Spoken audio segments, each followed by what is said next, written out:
साथीहरु अहिलेको समयमा हरेक व्यक्तिसँग बैंकले प्रदान गर्ने एटीएम कार्ड, डेबिट कार्ड र क्रेडिट कार्ड मध्ये कुनै न कुनै एउटा कार्ड अवश्य हुन्छ। तर त्यस व्यक्तिले थाहा हुँदैन कि मसँग एटीएम कार्ड छ कि डेबिट कार्ड छ कि क्रेडिट कार्ड छ। साथीहरु तपाईहरु चाहिँ यसरी कहिले पनि दोधारमा नपर्नु होला।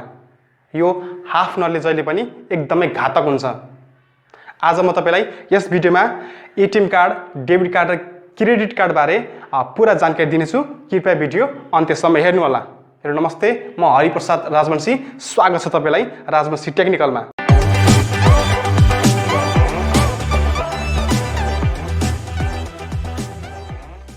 सबैभन्दा पहिला कुरा गरौँ एटीएम कार्डको बारेमा। एटीएम कार्ड एउटा त्यस्तो भुक्तानी कार्ड हो जसको प्रयोग तपाईले जुन बैंकको एटीएम कार्ड लिनु भएको छ तपाईले त्यस बैंकको एटीएम बाट मात्र पैसा निकाल्न सक्नुहुन्छ। तपाईले अरु बैंकको एटीएम बाट पैसा निकाल्न सक्नुहुन्न। तपाईले मनमनै भन्दै हुनुहुन्छ होला म त जुनै पनि बैंकको एटीएम बाट पैसा निकाल्छु त। तपाईको यो जिज्ञासा म डेबिट कार्डमा एकदमै क्लियर गराइदिनेछु। भिडियो चाहिँ अन्त्यसम्म हेर्नु होला, नभए तपाई केही पनि बुझ्नुहुन्न। तत्काल अहिले चाहिँ एटीएम कार्डको बारेमा मात्र जान्नुहोस्। यो एटीएम कार्डमा visa card, Mastercard, SCT card नलेखी एटीएम मात्र लेखिएको हुन्छ। अहिलेका धेरै बैंकहरुले आफ्नो बचतकर्ताहरूलाई एटीएम कार्ड उपलब्ध गराउँदैन, किनकि एटीएम कार्डबाट अनलाइन पेमेन्ट त्यसैगरी स्वाइप मेसिनमा प्रयोग गर्न सकिदैन। जति धेरै पैसाको कारोबार भयो त्यति नै बैंकलाई फाइदा हुने हुँदा बैंकले एटीएम कार्डको सट्टामा भिजा कार्ड, मास्टरकार्ड र SCT कार्ड उपलब्ध गराउने गर्दछ। मानौ तपाईसँग XYZ बैंकको एटीएम कार्ड छ, त्यसैगरी व्यापारी वा मर्चेन्टले पनि XYZ बैंकको नेटवर्क प्रयोग गर्छ भने त्यस्तो कन्डिसनमा, त्यस्तो अवस्थामा तपाईले अनलाइन पेमेन्ट स्वाइप मेसिनमा भिजा कार्ड, मास्टरकार्ड र SCT कार्ड जसरी नै प्रयोग गर्न सक्नुहुनेछ। यो परिभाषाले तपाई यो एटीएम कार्डको बारेमा पुरै छर्लङ्ग भइसक्नुभयो होला। अब कुरा गरौँ डेबिट कार्डको बारेमा। डेबिट कार्ड एउटा त्यस्तो प्लास्टिक कार्ड हो जुन एटीएम कार्ड जस्तै देखिन्छ, तर डेबिट कार्डमा एटीएम कार्ड भन्दा धेरै सुविधाहरू समावेश भएको हुन्छ। यो डेबिट कार्डको प्रयोग एटीएम मेसिन, अनलाइन पेमेन्ट र स्वाइप मेसिनमा गर्न सकिन्छ। डेबिट कार्डमा वार्षिक शुल्क बाहेक अरु कुनै पनि किसिमको शुल्क लाग्दैन र यो डेबिट कार्डमा भिजा, मास्टरकार्ड र SCT लेखिएको हुन्छ। तपाई हामी सबैको बुझाइ के छ भने यो भिजा, मास्टरकार्ड र SCT कार्ड सबै के हुन्? एटीएम कार्ड हुन्। तर हाम्रो बुझाइ एकदमै गलत छ। तपाई विभिन्न बैंकको एटीएम बाट पैसा निकाल्नुहुन्छ नि, त्यो सबै डेबिट कार्डहरु हुन्। अब तपाईको मनमा एउटा जिज्ञासा आउन सक्छ कि यो डेबिट कार्डहरुको काम एउटै हो भने कुनै बैंकले भिजा, कुनै बैंकले मास्टरकार्ड र कुनै बैंकले SCT, यसरी फरक फरक डेबिट कार्डहरु किन उपलब्ध गराउँछ त? साथीहरु म तपाईलाई बुझाउने कोसिस गर्छु, कृपया एकदमै ध्यान दिएर सुन्नु होला। तपाई हामी एटीएम बाट पैसा निकाल्छौं, साथै अनलाइन पेमेन्ट पनि गर्ने गर्छौं। यो एटीएम मेसिनबाट पैसा निकाल्दा तपाईले नगद पैसा पाउने, तपाईको खाताबाट पैसा काटिने र त्यो जानकारी बैंकलाई जान्छ। त्यसैगरी यो अनलाइन पेमेन्ट र POS मेसिनमा प्रयोग गर्दा तपाईले सामान पाउने, तपाईको खाताबाट पैसा काटिने र त्यो खाताबाट काटेको रकम पसलको मालिकलाई जान्छ। यो पैसाको कारोबारमा एक पैसा पनि तलमाथि हुँदैन र सबैतिरको हिसाब किताब ठ्याक्क मिलाउने कामको एउटा चक्र वा प्रक्रिया हुन्छ। त्यो चक्र वा प्रक्रिया मिलाउने काम कसले गर्छ? तेस्रो पक्षले गर्छ। तेस्रो पक्ष भनेको तपाईले प्रयोग गर्ने भिजा, मास्टरकार्ड र SCT हो, जसलाई हामी ब्रोकर, व्यापारी वा मध्यस्थकर्ता जे पनि भन्न सक्छौं। पहिलो पक्ष भनेको बैंक र दोस्रो पक्ष भनेको कस्टमर। साथीहरु तपाईहरु चाहिँ यसमा नझुकिनु होला। भिजा र मास्टरकार्ड विदेशी कम्पनीको टेक्नोलोजी प्रयोग गरेर बनाएको हुन्छ। हेर्नुस्, अब बैंक नेपालको, पैसा नेपालको, तर भिजा र मास्टरकार्डको टेक्नोलोजी मात्रै विदेशी कम्पनीको हो। यही टेक्नोलोजी प्रयोग गरे बापत रोयल्टी र चार्जको रूपमा नेपालले वर्षेनी लाखौं डलर विदेशी कम्पनीलाई बुझाउने गर्दछ। तपाई हामी डेबिट कार्ड प्रयोग गरे बापत बैंकलाई वर्षेनी 250-300 रुपैयाँ बुझाउने गर्छौं नि, हो यही पैसाको केही प्रतिशत रकम विदेशी कम्पनीलाई जाने गर्दछ। त्यो विदेशी कम्पनीलाई बुझाउने रोयल्टी र चार्ज रोक्नका लागि नेपालमा पनि SCT नामको डेबिट कार्डको स्थापना गरिएको हो। यो SCT कार्ड बन्ने कम्पनी नेपालको सबै बैंकसँग कनेक्ट भएको छैन। यो कनेक्ट हुने काम चाहिँ जारी छ। त्यसकारण नेपालका केही बैंकहरूले मात्रै यो एससीटी नामको डेबिट कार्डहरू चाहिँ उपलब्ध गराउँछ। साथीहरू, अब तपाईले बुझिसक्नु होला कि नेपालका बैंकहरूले किन फरक फरक डेबिट कार्ड उपलब्ध गराउँछ भनेर।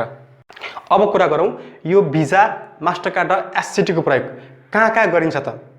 साथीहरू, यो भिजा, मास्टरकार्ड र एससीटी को प्रयोग लगभग उस्तै काममा प्रयोग गरिन्छ। यो कार्डहरुबाट तपाईले नेपालको जुनसुकै बैंकको एटीएमबाट पनि पैसा निकाल्न सक्नुहुन्छ। यसका साथै तपाईले नेपाल बाहेक भारतको जुन बैंकको नेटवर्कसँग कनेक्ट हुन्छ तपाईले त्यस बैंकको एटीएमबाट सजिलै पैसा निकाल्न सक्नुहुन्छ।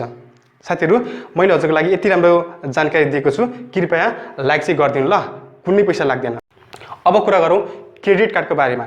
क्रेडिट कार्ड बैंकले त्यस्तो व्यक्तिलाई उपलब्ध गराउने गर्दछ जसको नियमित आम्दानी आउने स्रोत छ, व्यापार व्यवसाय र तलबको अवस्था राम्रो छ।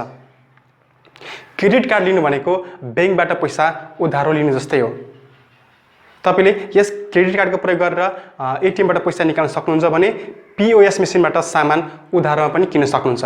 तर तपाईले यस सेवा प्रयोग गरे बापत मासिक 2% वा सोभन्दा बढी अर्थात् वार्षिक 24% वा सोभन्दा बढी ब्याज बुझाउनु पर्ने हुन्छ। नेपालका अहिलेका बैंकहरूले visa credit card, master credit card उपलब्ध गराउने गर्दछ। त्यसैगरी यो इन्टरनेसनल पेमेन्टको लागि नेपालका केही बैंकहरूले भिजा इन्टरनेसनल क्रेडिट कार्ड अनि मास्टर इन्टरनेसनल क्रेडिट कार्ड र इन्टरनेसनल प्रिपेड कार्डहरू उपलब्ध गराउने गर्दछ। साथीहरू, यो इन्टरनेसनल पेमेन्टको कार्डहरू बैंक अनुसार फरक पर्न सक्छ। तपाईहरु चाहिँ यसमा नझुक्किनु होला। यदि तपाईं इन्टरनेसनल पेमेन्टको कार्डहरू बनाउन चाहनुहुन्छ भने तपाईको डलरको आम्दानी हुन आवश्यक छ। अब कुरा गर्छु यो क्रेडिट कार्डको घातक शुल्कहरू के छन् त। साथीहरू, यो क्रेडिट कार्डमा धेरै शुल्क वा चार्ज लाग्छ। म तपाईलाई केही जानकारी गराउँछु। जस्तै वार्षिक शुल्क मात्रै 1000 वा सोभन्दा बढी लाग्छ। त्यसैगरी ब्याज दर मासिक 2% वा सोभन्दा बढी लाग्छ। त्यसैगरी ढिलो रकम बुझाउँदा तपाईले 0.5% थप बुझाउनु पर्ने हुन्छ। त्यसैगरी कार्डको पिन परिवर्तन गर्दा तपाईलाई चार्ज लाग्छ। त्यसैगरी यो ट्रान्ज्याक्सन लिमिट क्रस गर्दा पनि तपाईलाई थप शुल्क लाग्छ। साथीहरू, यो ट्रान्ज्याक्सन लिमिट भने के भने नि, यो जब तपाईले बैंकबाट कार्ड पाइसक्नुहुन्छ त्यतिबेला तपाईलाई बैंकले दिनको 5000 वा 10000 खर्च गर्नु भनेर तपाईलाई एउटा लिमिट तोकिदिएको हुन्छ। यदि तपाईले त्यो 5000 वा 10000 को लिमिट क्रस गर्नुभयो भने तपाईलाई थप शुल्क लाग्छ। साथीहरू, यो इन्टरनेसनल क्रेडिट कार्डमा के घातक शुल्कहरू छन् त, यसको बारेमा चाहिँ कुराकानी गर्दिन किनकि तत्काल हामीलाई यो आवश्यक छैन। यदि तपाईँ यसको बारेमा अझ धेरै जान्न चाहनुहुन्छ भने तपाईले विभिन्न बैंकको वेबसाइटमा गएर हेर्न सक्नुहुन्छ। अब कुरा गरौँ मान्छेहरूले यो क्रेडिट कार्डको प्रयोग चाहिँ केमा गर्छन् त। म तपाईलाई जानकारी गराउँछु। पहिलो भनेको अनलाइन वस्तुहरू उधारमा किन्न। यसको मतलब के भने साथीहरू, तपाईको क्रेडिट कार्डमा तोकिएको रकम अनुसार तपाईले जति पनि सामान चाहिँ उधारमा किन्न सक्नुहुन्छ। जुन तपाईले उधारमा सामान किन्नुहुन्छ नि हो त्यसको बिल भरपाई चाहिँ फेरि बैंकले गर्छ। तर तपाईले यस सेवा प्रयोग गरे बापत मासिक ब्याज बुझाउनु पर्ने हुन्छ। दोस्रो भनेको मानिसहरूको भरोसा जोगाइ राख्न। तेस्रो भनेको यो साउको चर्को ब्याजबाट बच्न। चौथो भनेको आपतकालीन समस्यालाई समाधान गर्न। र पाँचौं भनेको ट्राभलिङ गर्दा यो क्रेडिट कार्डको प्रयोग धेरै नै गरिन्छ। मैले साथीहरूलाई एउटा कुरा भन्नै बिर्सेछु। हुन त मैले अगाडि पनि जानकारी गराइसकेको छु, तैपनि एकचोटि तपाईलाई जानकारी गराउन चाहन्छु। कुरा के भने धेरै साथीहरूले यो मास्टरकार्डलाई कसरी बुझ्नुहुन्छ भने यो मास्टरकार्ड भनेको इन्टरनेसनल कार्ड हो। तर मास्टरकार्ड डेबिट पनि हुन्छ, मास्टरकार्ड क्रेडिट पनि हुन्छ र मास्टरकार्ड इन्टरनेसनल पनि हुन्छ। साथीहरू, तपाईहरु चाहिँ यसरी बुझिदिनु है। मैले कस्तोसम्म मान्छे भेटाएको छु भने यो मास्टरकार्ड इन्टरनेसनल कार्ड हो, म त लिदिन, यस्तो पनि मैले मान्छे भेटाएको छु। साथीहरू, तपाईहरु चाहिँ यसरी कहिले पनि नझुक्किनु होला है त। साथीहरू, यो भिडियोमा यति नै। भिडियो कस्तो लाग्यो लाइक, कमेन्ट र सब्स्क्राइब गर्न नबिर्सनु होला। जय नेपाल।